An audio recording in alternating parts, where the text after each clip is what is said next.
Jo. Po sepse kur unë isha i varfër, familja jonë ishte e varfër, 90% e Shqipërisë ishte e varfër, kështu që nuk turp është kur je një pakicë. Po sot je i varfër? Jo, i përkas stresës mesme. Çdo me thënë që i përkas stresës. Po, kam një pagë që është që paga mesatare në Shqipëri sot është. Jo, sa është paga jote? Ja ta them unë, pra, ta krahasoj me pagën mesatare. Paga mesatare në Shqipëri është 830.000 lekë të vjetra, paga ime është 1.100.000 lekë, kështu që i përkas stresës mesme në 1.100.000 lekë ti thua ja del kështu me dy fëmijë mos e po. Dy fëmijë? Po. Se edhe bashkëshortja sigurisht do kesh në punë. Po. Bashkëshortja çfarë profesioni ka? Kemi qenë shok klase bashkë, shkencë politike, punon në organizata ndërkombëtare. Si duket ajo më shumë se ti? Po, paguhet më shumë se unë, po ja dalim gjithsesi. Po si ja dele ose pritani po tani kemi e para jetojmë në një shtëpi me qera, nuk harxojmë shumë me qera, po. Ti je shtëpi me qera? Po. Po pse? Shtëpia e babit nuk u merr. Sepse është shumë e vogël për ta mbajtur gjithëve. Edhe prindrit e mi, edhe ne katër në familjen tonë. Po si është stresë mesme ti që ke pa shtëpi? Po mirë, në të ardhura, stresë mesme i bie. Shumë shqiptarë janë pa shtëpi. Pastaj jetohet shtëpia edhe me qera, nuk është problem domethënë. Je i kënaqur me jetën që bën? Shumë. Jashtëzakonisht shumë. Sepse bëj gjëra që kam pasion. Lexoj libra, edukoj studentët. Sa libra ke në shtëpi? Tani si, po mbi 1.000 patjetër tani. Si kam shumë vite që nuk i numëroj. Kur i kam numëruar para ca vitesh ishin. Po bëj një inventar se libra ti ke nuk je 25 vjeç, ti ke kaluar 40 dhe tani bën një inventar sepse ti je njëri që lexon tani. Jo, je njëri që lexon. Libri është. Po unë lexoj. Ose Umberto Eco që kam shumë libra, kam edhe shumë fotokopje librash, kam edhe shumë libra që kam lexuar online në PDF, kështu që cili është libri që ke më shumë për zemër që flet për Shqipërinë? Nuk shiko, kur lexon shumë, siç më është dashur të bëj mua për profesionin, është vështirë thuash ky libër, më kupton? Gjithsesi, okej, cili është autori yt më i preferuar? Shqiptar. Nuk, do të thënë, po të marrim kështu letërsi, sigurisht Ismail Kadereja, sepse kam të thjesht aty. Edhe aty gara është e thjesht për të vënë gishtin, do kupton? Megjithëse për poezinë do zgjidha Migjenin pa pikën e diskutimit. Beqë më thej për librat historiografike, kështu më ka lënë bresa libri Kristof Rasherit për të majtën, historinë të majtën në Shqipëri. Historinë të majtën, se i ka bërë. Kështu që është libri i mirë, historik. Edhe sepse kam përshtypjen Frasheri është dikuar që nga historiografia e Erik Hobsbawmit, që është vërtet një historian me reputacion të madh në botë. Kështu është vërtet libri i mirë. I kanë fyer ndonjëherë këto gjëra për veten tënde?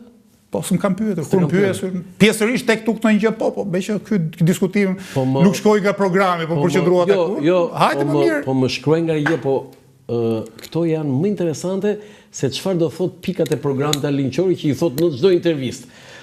Vin tani te 11 maj.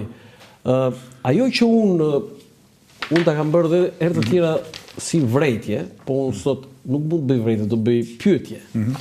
Bëjnë atë vrejtje, s'është problem. Jo, po ta bëj punë pyetje. Është Alin Qori dhe nuk ka se ke figura të tjera aty. Ti do të thosh, po ajo është kjo vajza, është kjo, është ky.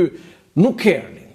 Tani, nuk mund të prodhohet ti në këto 2-3 vjet edhe një figurë tjetër, 2 figura të tjera, 3 figura të tjera, djem vajza që ti ke plot aty. Ja të japun përgjigjen. Tani, unë do të them ca emra, do të ftoj që ti ndjekësh pas këtij momenti, se me sa duket nuk e pas mundësinë ti ndjekësh më herët këta si emra. Po i nis nga kandidati i parë që ne kemi për Tiranën, profesori Redi Muçi, një jetë bashkë me mua aktivizëm, një nga bashkëhartuesit e programit ton, disa herë pjesë e debateve publike, dhe që sa herë del në këto debate, po e kanë ftuar, dhe më ka thënë jam mësim. Po, mësimi se lënë mesu. Po sepse punojmë ne, do të thënë, mua më kanë pezulluar nga puna këtë muaj, kështu që e kam lirinë. Unë e di se ke dhënë dorëheqje. Do të thënë, unë kam çuar një shkresë për kërkesë që një muaj në fushatës dua të jem pa rrogë dhe të mos jem mësim. Mirë, po para se të shkonte shkresa ime aty lart, erdhi për mua dhe për disa kolegë tjerë, erdhi vendimi që i pezullimi që më rregull është, për mua është rregull domethënë. Procedurë kjo. Nuk është fort e drejtë sepse të tjerët, se ka shumë kandidatë që punojnë në arsim dhe që nuk kanë mundësinë të jetojnë një muaj pa rrogë dhe që bëjnë fushat mbas orës punës. Më kupton, dhe është e padrejtë që ti thuash një në punë si shtetit, ti s'ket drejtën që edhe të punosh, edhe pas pune të bësh fushat. Gjithsesi, po i thoja Redi Muçi është i pari i listës tonë, njëri jashtëzakonisht i përgatitur, një kontribues kryesor për programin tonë. Janë i marrë ka po ashtu, dje apo para 2 ditësh, ka qenë një prezantim të dhoma amerikane e tregtisë me të tjerë përfaqësues politik dhe ka shkëlqyer në shpjegimin e programit ton. Po? Të tjerë, Mirela Ruko është sekretaren organizative, para në qarkun e Fierit, antari i Këshillit Bashkiak Tiranës, një nga këshilltarët më të forta në Bashkinë e Tiranës, sociologe pune me profesion, edhe vërtet qytetarë me potenciale të mëdha politike, mund përmendja sa emra të tjerë të mirënjohur, të paktën për komunitetet ku ata operojnë, Artan Kacani për shembull, në urbanist në Durrës, pedagog universiteti. Kemi shumë njerëz që nuk njihen mbase aq sa unë, por kushdo që i nje për mirë, edhe profesionalisht, edhe si qytetar. Dhe këto zgjedhje janë një mundësi e artë që e gjithë shoqëria t'i njohë. Më kupton? Sepse ka njerëz në Shqipëri që njihen shumë, po njihen për keq, më kupton? Më mirë të njihesh nga më pak vetë, dhe ata që të njohin për mirë, dhe kësaj të krijosh mundësinë të tjerëve të njohin për atë që je. Si përgjigjesh atyre që thonë që Arlind Qori është komunist modern? Se ti pas ke pasur një histori me të prestruktuar familje dhe nuk lidhet kjo fare me... Po shko, familjet në Shqipëri kanë qenë komplekse, që thash. Nga anë e mamas kush? Xhaxhai, do të thënë vllai i gjyshit tim. Vllai i gjyshit. Çfarë ishte i arrestuar?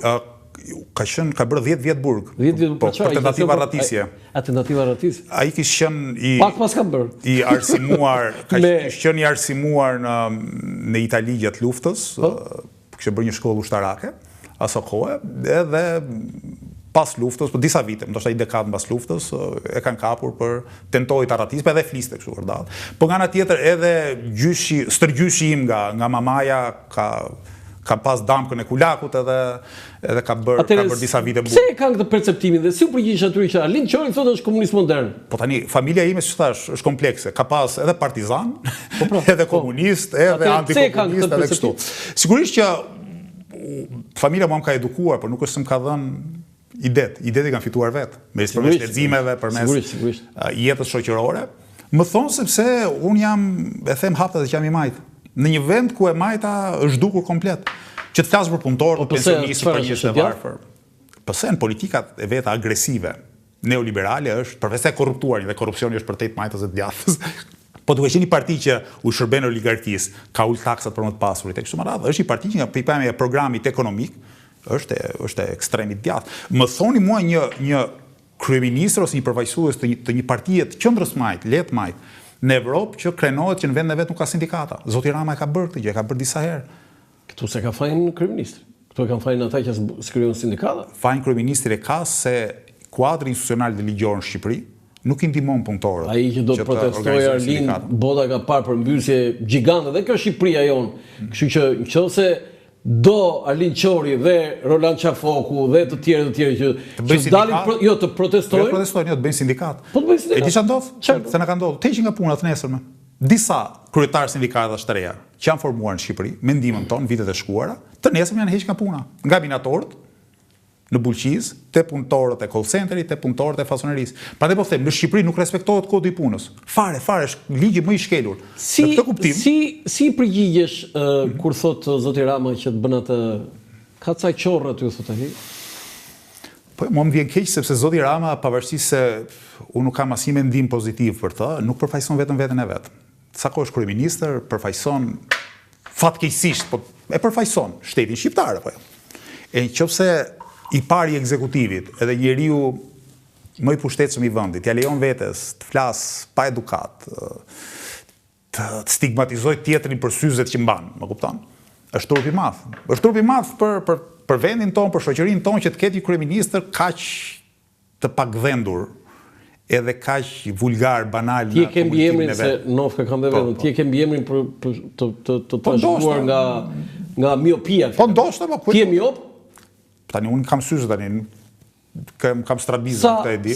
Sa plus apo minus? 1.25. 1.25, si pas ka fare ti? Unë i kam 2. Janë 2 këto. Po edhe të thonë ty qërë jam unë. Ore, po ne qorra jemi shumë në këtë vend edhe jemi erhat su si jemi. Problemi është që unë e ti mund të bëjmë shaka me këtë gjë, se fundja nuk përfaqësojmë shumë çka në këtë vend, ende.